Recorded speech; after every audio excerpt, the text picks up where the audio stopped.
सनातन वैदिक विश्व हिंदू धर्म सत्य प्रात्यक्षिक पुनर्जीवन। मी काशी विश्वेश्वर सरस्वती महाराज कलकी दत्तात्रय मंदिर शिरूर गोंडदी पाचवाडी येथून दिनांक 8/8/1960 पासून प्रचार करीत आहे। आपण विश्वक्रांती नवे ज्ञान आपण ऐका, सर्वात सांगत जा।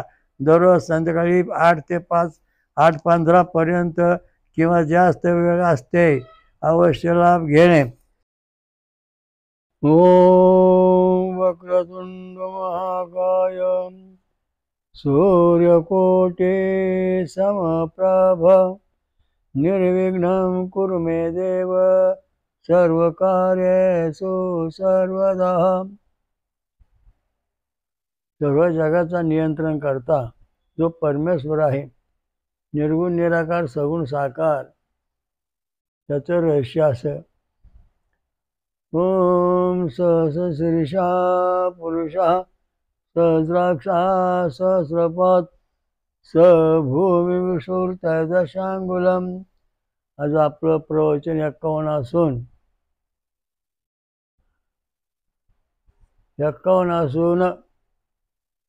त्याचा विषय आहे भगवान कल्की दत्त पूर्ण अवतार सांगे अवयव समतोल ठेवणे। अवयव शरीराचे अवयव आहे ते समतोल ठेवणे हा एक मोठा प्रश्न आज जगामध्ये आहे। तो आपण आता या ठिकाणी थोडंसं हाताळणार आहोत आपल्या संशोधन पद्धतीने। त्याच्या आधी एक ऋचा म्हणू आपण।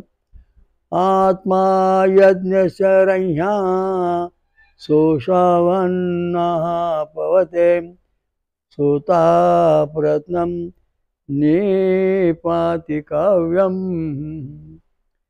यज्ञाचा प्रमुख आत्मा जो आधारस्तंभ आहे असा सोमरस मुद्दाम तयार केला गेला असून तो परिपूर्ण यजमानांच्या परिपूर्ण मनोकामना पूर्ण संपूर्ण करण्यासाठी अतिवेगाने गाळला जात आहे। त्याच्यासाठी रचलेल्या प्राचीन स्तुती स्तोत्रे रक्षण करीत आहेत। आता याचा अर्थ असा फार वेगळा गहन आहे की स्तुती स्तोत्र म्हटल्याशिवाय हा जो आपला सोमरस याचं महत्व काय, शरीरातल्या अवयवांचं महत्व काय, याचा काय संबंध। शरीरातले अवयव म्हणजे कोणते? हृदय, मेंदू, घसा, डोळे, कान, नाक, हात, पाय, जे 207 किंवा जास्त अवयव जे आहेत हे सगळे समतोल ठेवण्याचं काम करण्याचं काम कोण करतो आणि ते कशामुळे होतं। आता उदाहरणार्थ एक पपई आहे, ती चांगली जर समजा व्यवस्थित फुगली वाढली तर तिच्या आत ज्या बिया असतात त्या अगदी समतोल आत पसरलेल्या असतात। त्याप्रमाणे आपले जे अवयव आहेत ते समतोल समांतर आणि एकमेकांना स्पर्श न करताना शरीरामध्ये जसेचे तसे राहिले पाहिजेत। आता एखादी पपई दुसरी आपण घेतली आणि ती पपई थोडी वाकडी झालेली आहे, वाळली नाही, ती कापल्यानंतर तिच्यातल्या ज्या बिया आहेत त्या एकमेकांना चिकटलेल्या असतात आणि त्यामुळं त्या पपईचं जे अस्तित्व आहे ते धोक्यात आलेलं असतं। त्याप्रमाणे आपल्या शरीरामध्ये 23 रंगसूत्रांच्या जोड्या असतात आणि त्या 23 रंगसूत्रांच्या जोड्या एका पेशीत असतात। मध्ये पेशी पोकळी असते आणि पहिल्या वलयामध्ये 7 रंगसूत्र असतात, दुसऱ्या वलयामध्ये 8 रंगसूत्र जोड्या असतात, तिसऱ्या वलयामध्ये 8 रंगसूत्र जोड्या, अशा मिळून त्या 23 रंगसूत्र जोड्या असतात। आणि मग या 23 रंगसूत्र जोड्या असतात याला कोणता मंत्र सांगितलेला आहे, कोणत्या छंदातून यांची जोपासना होते आणि मुख्य मेन सेंटर हेच आहे। जर या रंगसूत्र गुणसूत्र जोड्या रंगसूत्राच्या ह्या जर समतोल वाढल्या तुमच्या जीवनात तर तुम्हाला मूळदोष किंवा कुठले आजार होणार नाहीत। ज्या वेळेस हे समतोल वाढत नाहीत त्यावेळेस हे मूर्धूत सारखी मुलं जन्माला येतात, आंधळी पांगळी लुळी. का? याच्यामध्ये जे 23 रंगसूत्र जोडे आहेत, शरीराचे डोळे, कान, मेंदू, हात, पाय हे सगळे तयार करणाऱ्या घटना आहेत. त्याच्यातलं कोणतं रंगसूत्र नेमकं बंद पडलं, काम करीत नाही, त्याप्रमाणे तो अवयव शरीरात तयार होत नाही. उदाहरणार्थ डोळ्याचं रंगसूत्र जर कमी पडलं तर डोळ्याचे अवयव व्यवस्थित काम करीत नाही, तर आंधळे होतो किंवा मग आंधळा जन्म येतो, काहीतरी होतच. म्हणून हा गायत्री मंत्र जो आहे, त्या गायत्री मंत्राची जी अक्षर आहेत, छंद आणि स्वर, गायत्री छंद षडजा स्वर आहे, त्याची अक्षर आहेत एकंदरीत 24, परंतु प्रत्यक्षात ती पहिल्या याच्यामध्ये 7च आहेत. बघा किती. ओम तत्सवितुर्वरेण्यम, दुसरा वळ भर्गो देवस्य धीमहि धियो यो नः प्रचोदयात्, म्हणजे 3 वलयामध्ये आलं. हे प्रत्येक अक्षर ह्या 8 आपण जो मंत्र म्हणतो त्या जीवपेशीच्या 8 ठिकाणी आदळत. म्हणजे पहिल्या रंगसूत्राची जोडी जी 8 ठिकाणी मंत्र म्हणलं, ती रंगसूत्र जी आहेत ती व्यवस्थित राहतात. दुसरी रंगसूत्र आहे ती जोडी व्यवस्थित राहते, तिसरी जोडी व्यवस्थित राहते. असे मिळून 23 रंगसूत्रांच्या जोड्या असतात. त्याच्यामधून मानवाचं जीवन सुरक्षित जन्मतं किंवा काय धारण करतं, अवयव तयार करतं, अवयवाच्या पासून तयार होतात. म्हणून गायत्री मंत्राचे जपतात. आता बघा, तुम्हाला सांगतो की गायत्री मंत्र जपणारा जो समाज आहे, त्या समाजामध्ये जर आपण 100 घरं तपासायला घेतली तर त्याच्यामध्ये जवळजवळ 99 घरं अगदी शास्त्र शुद्ध जन्माला आलेली संतती आपल्याला आढळतात.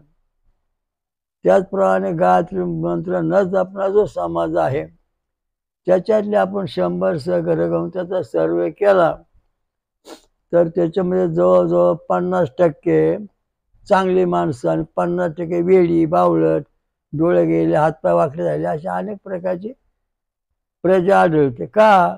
हे हिंदू धर्माचा जो मंत्र आहे गायत्रीचा, त्याचा जप करीत नाहीत.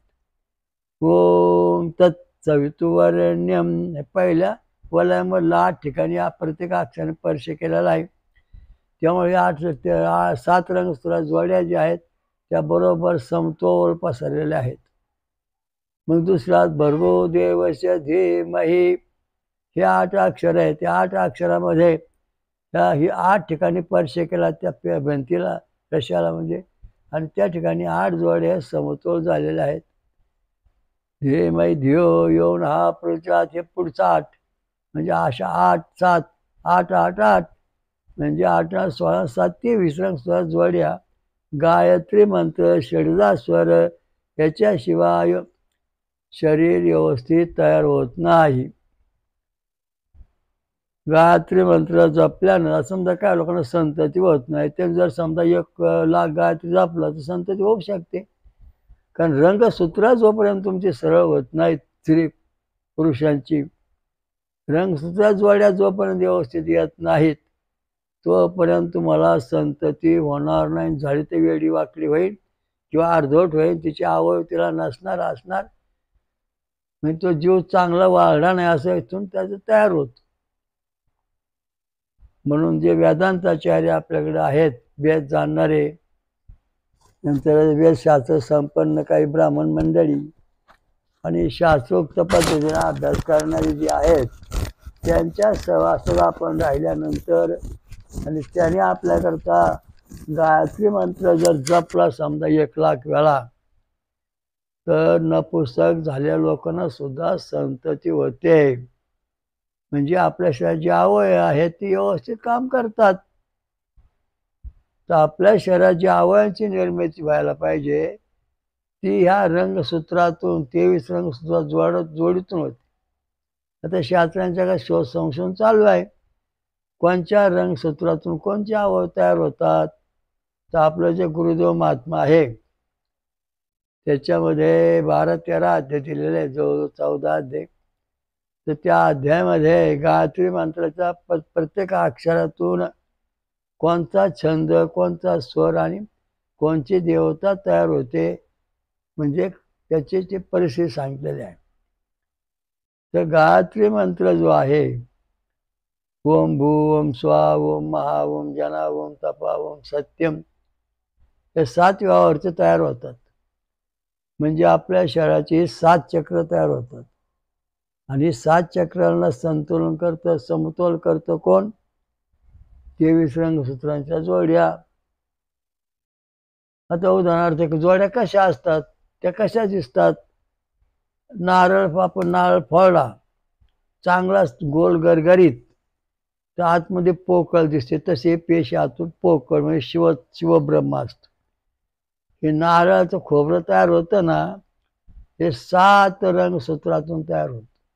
7 रंगसूत्राच्या जोड्यातून तयार होतं. मग त्याच्या पुढं 8 रंगसूत्रांच्या जोड्यातून करवंटी तयार होते. आणि पुढच्या 8 रंगसूत्राच्या जोड्यातून काच्यासारखा प्रकार तयार होतो. म्हणजे आपल्या पेशीवरती अशा पद्धतीचे 3 आवरण पेशी असतात. आणि ती समतोल राहण्याकरता आपल्याला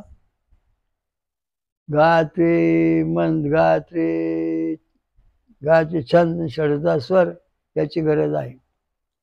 हा मंत्र जे माणसं जपतात, त्यांच्या घराण्यामध्ये देवावतरिक संत जन्म येते.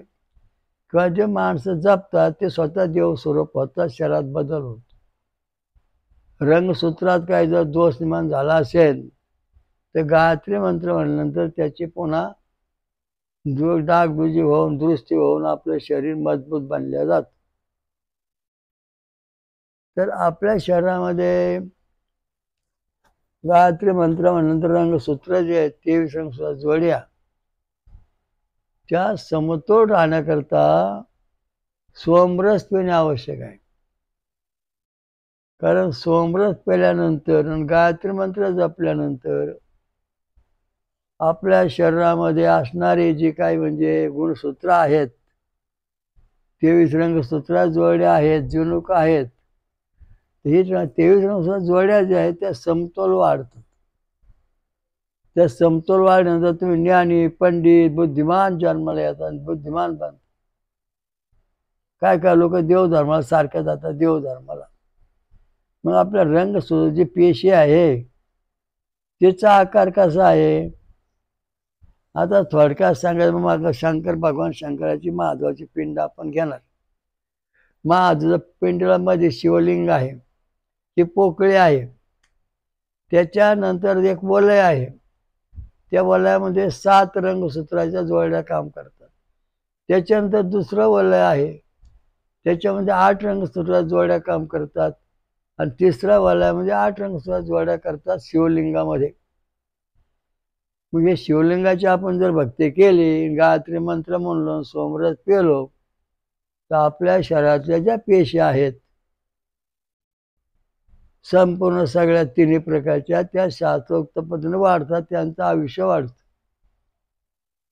म्हणून शंकराची पूजा अत्यंत महत्वाची आहे. कारण त्याच्यावरती काही लोकांना वाकड्या तिकडे टीका करायची सवय आहे. पण शिवलिंगाची पूजा करणारी माणसं आहेत,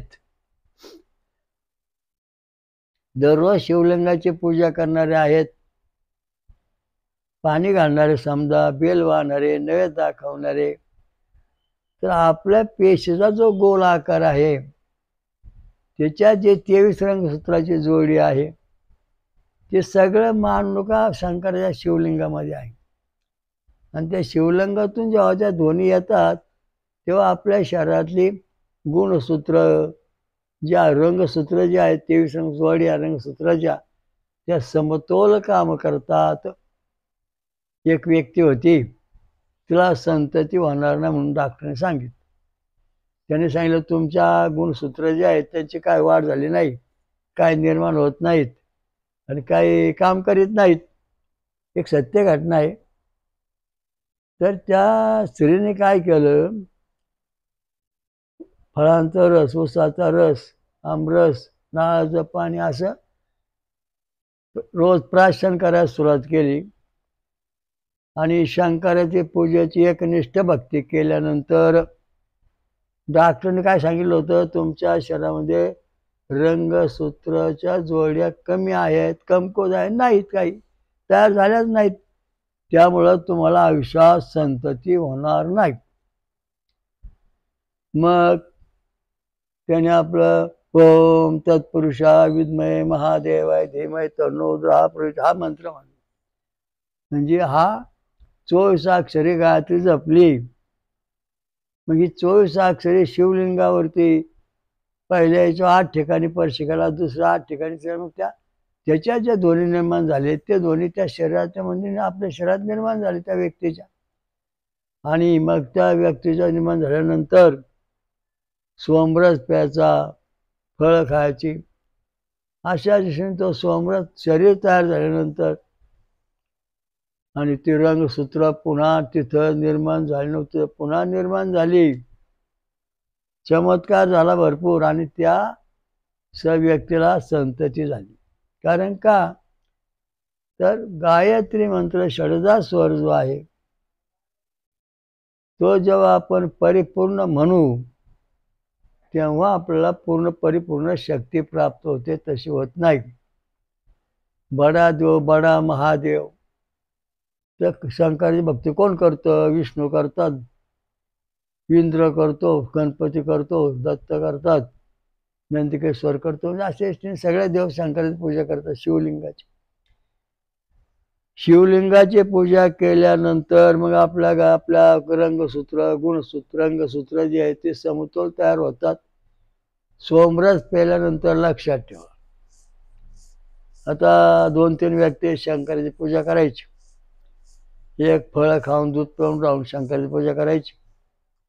दुसरी वरण भात आमटी खाऊन शंकराची पूजा करायची.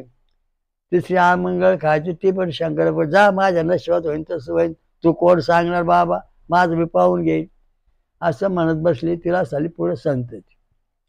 ती गेला संतती झाली. त्याची फळं खाऊन दूध पेत होती.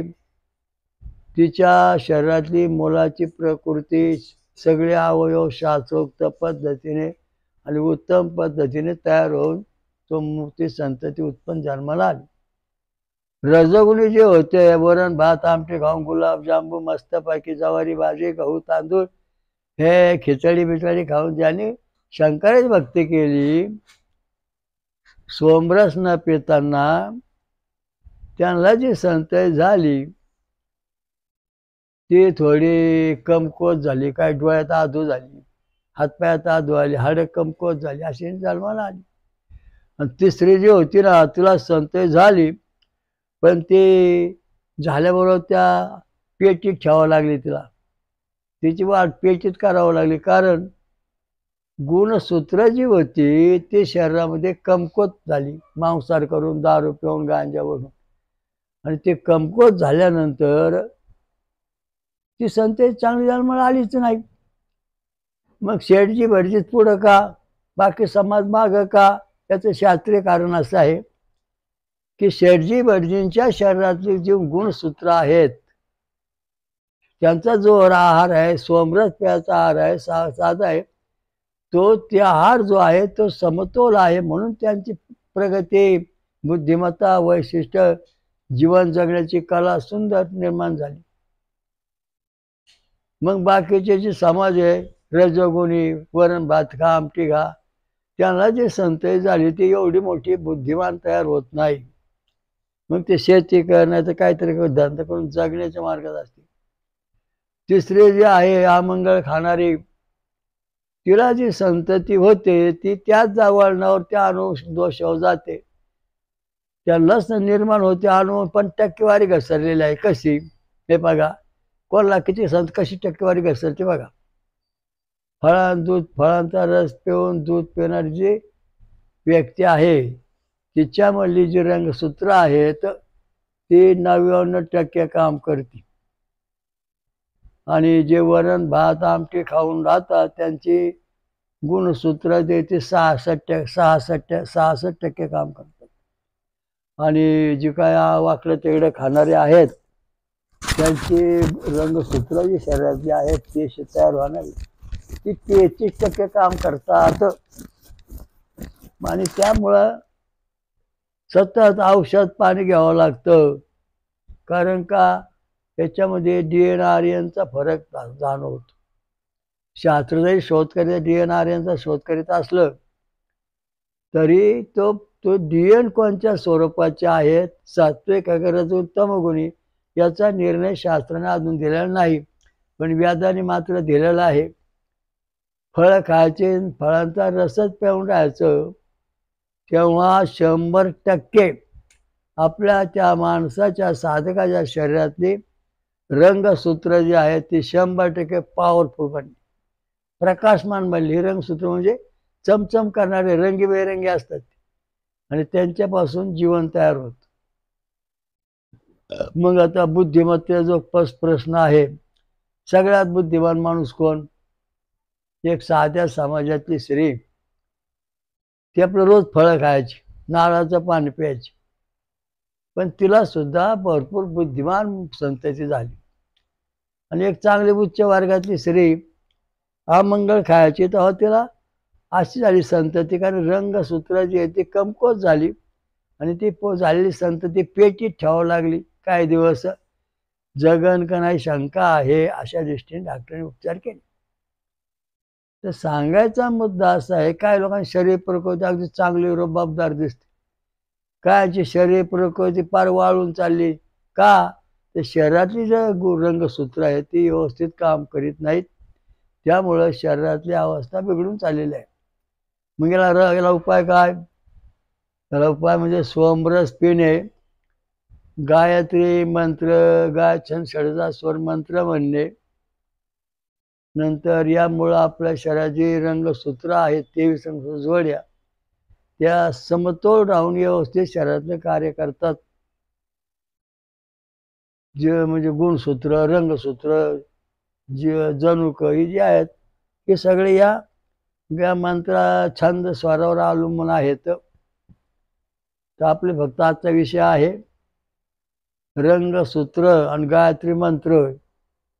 गायत्री मंत्र आता तुम्ही गणपती आतर्षी वाचलं, ओम गणकृषी गणपती देवता, आणि पुढं निस्तुर गायत्री छंद, हा पुढं स्वर सांगितलेला नाही.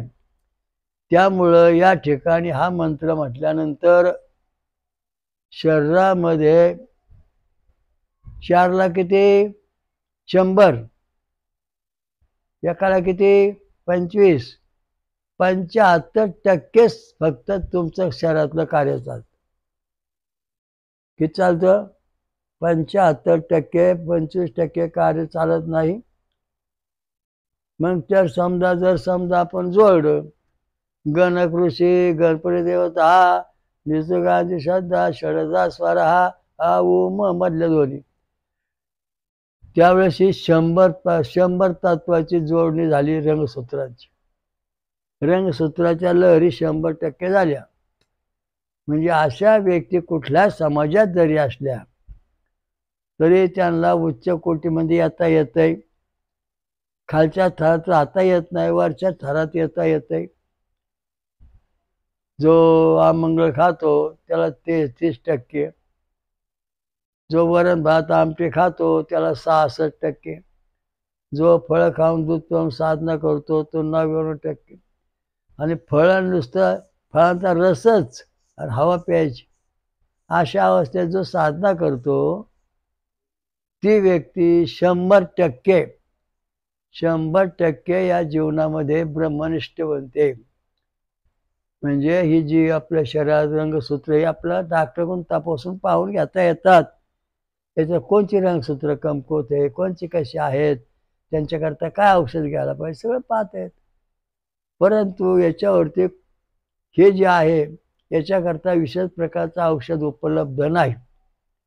काही ठराविक इंजेक्शन उपलब्ध आहेत, पण सोमरस जो आहे ही 100% त्याला उपकारी औषध आहे. जसे नारळाच्या आपण झावळ्या पाहिल्या, किंवा नारळ जर घेतला तर त्याच्या आतमध्ये खोबरं, करवंटी आणि वर काथ्या, आणि त्या काथ्यावर वर आवरण. मग काथ्या आपण काढल्यानंतर त्यातले उभे धागे ते छंद आहेत, आणि त्याला बारीक बारीक जे तंतू आहेत ते स्वर आहेत. ते एकमेकांना सहकार्य करून सोमवल्ली म्हणजे अशा दृष्टीने ते फळ तयार झालं. तर सांगायचा मुद्दा ऊसाचा रस, ऊसात सुद्धा हेच गुणधर्म आहेत. ही जाळी जी आहे, ही जाळी आपल्या शरीरात तयार व्हावी लागते. ही जाळी तयार होण्याकरता आपल्याला रंगसूत्र, गुणसूत्र, जीन्स ही सगळी व्यवस्थित असावी लागतात. या व्यवस्थित असावी लागतात. त्याचमुळं ते कार्य व्यवस्थित चालतं. सांगायचा मुद्दा असा आहे, त्याच्याकरता आपल्याला आपल्या शरीराची ठेवण ठेवण्याकरता आपल्या डोळे पिचपिचे, कान ऐकू येत नाही, बहिरं झालं, हातपायाला गोळे आले, गुडघे दुखायला लागले, गुडघ्याच्या कवट्या कमी झाल्या, हे सगळे लक्षणं आहेत ना, ही सगळी लक्षणं झीज झाली गुडघ्यांची, झीज. मग ते गुडघ्याला वाट्या काढून टाकून बसावं लागतात. का? की जर गायत्री मंत्राचा अभ्यास न केल्यामुळं आणि रंगसूत्र जी आहेत ती समतोल न राहिल्यामुळे गुडघ्याच्या वाट्या, डोक्याची कवटी, हाताची हाडं, हृदयाच्या शिरा या सगळ्या अवयव असमतोल होतात. आणि हे जेव्हा ट्रांग फुल बांधतात त्यांना पूर्ण बनवण्याकरता हे दत्तदेव लोक जे आहेत ते अमृत आणि सोमरस पितात. सोमरस पितात म्हणून देवांची प्रकृती कार्य मजबूत आहेत. देव काही आजारी पडत नाहीत. कारण का? त्यांचं जे शरीरामध्ये जे रंगसूत्र आहेत 23 जोड्या, ह्या सगळ्या जोड्यावर नियंत्रण फक्त गायत्री मंत्र करतो. लक्षात ठेवा. पहिलं आमचं थोडक्यात म्हणजे महाकुंड दर्शन नावाचा ग्रंथ तुम्ही घेतला असेल तर त्याच्यात जीव पेशी दाखवले, त्याच्यात ते रंगसूत्र दाखवले आहेत. त्याचा अभ्यास करा म्हणजे तुम्हाला खात्री पटेल की कसं आहे ते. हे जे गुणसूत्र रंगसूत्र आहेत त्यांची निर्मिती होण्यासाठी गायत्री मंत्र षडजास्वरी म्हणावं लागतं. आणि त्याच्यामध्ये बळकटपणा येण्याकरता, उत्साह येण्याकरता सोमरस प्यावा लागतो. ज्वारी, बाजरी, गहू, तांदूळ खाऊन जी संतती होते किंवा जी मनुष्य राहतो तो 66% 60% राहतो. आणि 100% जो साधक आहे त्याची बुद्धी अत्यंत प्रगल्भ आहे. तो नेहमी फळं खातो. एक टायमाला जरी जेवला तर 2 टायमाला 2-3 टायमाला फळं खातो, ज्यूस पितो, तर त्या माणसाची बुद्धी तल्लख राहते. म्हणून आजचे जे आपल्या शरीरातले अवयव आहेत ते समतोल राहिले पाहिजेत. मेंदूचे अवयव, मेंदूले साठा, ते 36,000 केंद्र, डोळे, कान, नाक, तोंड, घसा, हृदय, नाभी, पाय हे सगळे समतोल राहिले पाहिजेत. त्याच्याकरता गायत्री मंत्र जपला पाहिजे, होम हवन केलं पाहिजे. आणि गायत्री मंत्र सिद्ध होण्याकरता होम हवनाशिवाय तो सिद्ध होत नाही. केशवाय महामाधवन पाणी पिऊन काही होणार नाही. कारण याच्या ज्या आपल्या शरीराचे रंगसूत्र आहेत ते बी रंगसूत्र जोड्या आपण सोमरस होमात सोडल्यानंतर त्याचा अग्नीचा म्हणजे प्रकाशात रूपांतर होऊन, वायूत रूपांतर होऊन ते आपल्या शरीरात प्रवेश करतं. आणि त्या यज्ञातून त्याने शरीरात प्रवेश केला की आपल्या शरीराचे रंगसूत्र, गुणसूत्र, नंतर जीन्स आहेत ते सर्व उत्तेजित होतात. आणि मग आपल्या शरीरातले आजार हटतात, आपल्याला काम करता येतं, व्यवस्थित बोलता येतं. आपल्या शरीरामध्ये आपल्याला सुख शांती मिळण्याकरता गायत्री मंत्र जपला पाहिजे. ओम भूम भुवा ओम स्वा ओम महा ओम जना ओम तपा ओम सत्यम ओम तत्सवितुवरेण्यम. पहिल्या पेशीचं अवतरण 7 रंगसूत्राच्या उत्ती झाल्या. भर्गो देवस्य धीमहि. दुसऱ्या वल्यातल्या 8 जोड्या रंगसूत्राच्या कार्यान्वित झाल्या. कीर्तनो पूर्वात ओम भूम तत्सवितुवरेण्यम भर्गो देवस्य धीमहि धियो यो नः प्रचोदयात्. सरशेवटचा कलम. अशाच ठिकाणी ह्या 23 रंगसूत्र जोड्या पपईमध्ये ब्या पाण्याचा समतोल असतात, तशा प्रकारचे रंगसूत्र ही समतोल आपल्या शरीरात पाहिजेत. आणि ते समतोल राहिल्यानंतर आपल्याला कुठल्या प्रकारचा आजार होणार नाही. त्याच्याकरता आपला रोज कायम सोमरस प्यालाच पाहिजे. त्याच्याशिवाय तुमची सुधारणा होणार नाही. गायत्री मंत्र जपलाच पाहिजे, यज्ञ केलाच पाहिजे. या सगळ्या गोष्टी जर तुम्ही मनापासून केल्यात तर तुमची सर्वांगीण परिपूर्ण उन्नती होते. जर केलं नाही तर खराब होते. आता पपई आहे, त्या पपईला खूप पाणी घातलं, चांगला पपई आला बघा मस्तपैकी, कापली. दुसरी एक शेजारी पपई होती, तिला पाणीच घातलं नाही. तिला पपई आल्या पण अर्ध्या वाकड्या तिकडे आल्या. आणि मग दोन्ही पपया कापून पाहिल्या. सांगा कोणत्या पपईतलं बी समतोल पडले? ज्या पपईला पाणी घातले ते बी समतोल पडलेलं आहे. तशा प्रकारचे जे व्यक्ती सोमरस पिते आहे, तिच्या शरीरातली रंगसूत्र जे आहेत ते शरीरामध्ये पेशी समतोल आहेत. मग दुसरी पपई चिरली, तिच्या ब्या एकमेकांना चिकटलेल्या. पपईचं जे मधलं म्हणजे जे वर्तुळ होतं पोकळी, ती पोकळी निमी कट झालेली आणि त्या पपईच्या ब्या एकमेकांना चिकटलेल्या आहेत. त्यांचं समतोल अंतर राहिलेलं नाही. का? तर तिला पाणी घातलं नाही. तशा प्रकारचे रंगसूत्राचे गायत्री म्हटलं नाही, वाकडे तिकडे मंत्र म्हटलेले आहेत. तसे तुमच्या पाणी न घातलेल्या पपईची तशी तुमची आता जगाची अवस्था झालेली आहे. अमंगळ खाणे, वरण भात आमटी खाणे, याच्या पलीकडे फळं दूध पिऊन राहणे हा महत्त्वाचा मुद्दा आहे. फळं दूध पिऊन राहिल्यानंतर जसं त्या पपईला भरपूर पाणी घातलं, तिच्या ब्या जशा समतोलात पडलेल्या आहेत, तसं आपलं रंगसूत्र जे आहे ते शरीरात समतोल पडून आपलं शरीर व्यवस्थित होतं. आणि नंतर तुम्हाला होणारे संतोषा देवा अवतरी निर्माण होते. शिवाजी महाराजांचा जन्म झाला तेव्हा जिजाबाईने काय आहार घेतला? ते जिजाबाई फळं खायची, फळं खायची, दूध प्यायची, फळं खायची, दूध प्यायची. त्यामुळं शिवाजी महाराज देवावतारिक जगाचा जाणता राजा निर्माण झाला. माहिती आहे? कारण का? तर जिजाबाईच्या घरी म्हणजे त्यांच्या यजमानांनी काही ब्राह्मण ठेवले होते, मंत्र म्हणत, ते गायत्री मंत्र रोज म्हणत असत. आणि नंतर दुधाचा रस, फळांचा रस तिला जवळ प्यायला देत असत. आणि अशा दृष्टीने उत्कृष्ट संतती जगाचा जाणता राजा निर्माण झाला.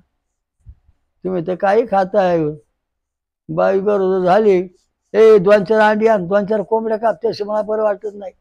झालं वाटलं इथंच बिघाडलं तुमचं डोळे. मग मला पुरणपोळ्याला आमटी पाहिजे, दुसरी म्हणाली, तिचं बिघाडलं. तिसरी म्हणली मला फळं दूध पाहिजे, तिचं सुद्धा सोय लागली. राम अवतार, कृष्ण अवतार यांचे जे आई वडील आहेत त्यांनी शरीरातली रंगसूत्र, गुणसूत्र सांभाळण्याकरता वसुदेव देवकी, कौशल्य माता यांनी फळांचा आहार घेतलेला आहे. आणि त्यामुळे त्यांना कृष्ण, राम अशी संत मिळाली. आणि थोडक्यात म्हणजे अंजनी मारुतीची आहे तर फळं खाऊन जाणार आहे ना, अगदीच डोळ्यासमोर उदाहरण. मग तिला असा मारुतीचा बलाढ्य देवावतारिक संत झाली. कारण का? ते फळं खात होते, तिला सोमरस मिळत होता. आणि मग गायत्री मंत्र चुकून ध्वनी त्याला यायचा. तर कुठं धर्मशाळा, कुठं भजन कीर्तन चाललंय, कुठं ब्राह्मण लोक मंत्र म्हणतात रोज सकाळी उठल्यानंतर, त्या ठिकाणी जाऊन हे ऐकत असायचे. त्यामुळं अशी परिस्थिती निर्माण झालेली आहे.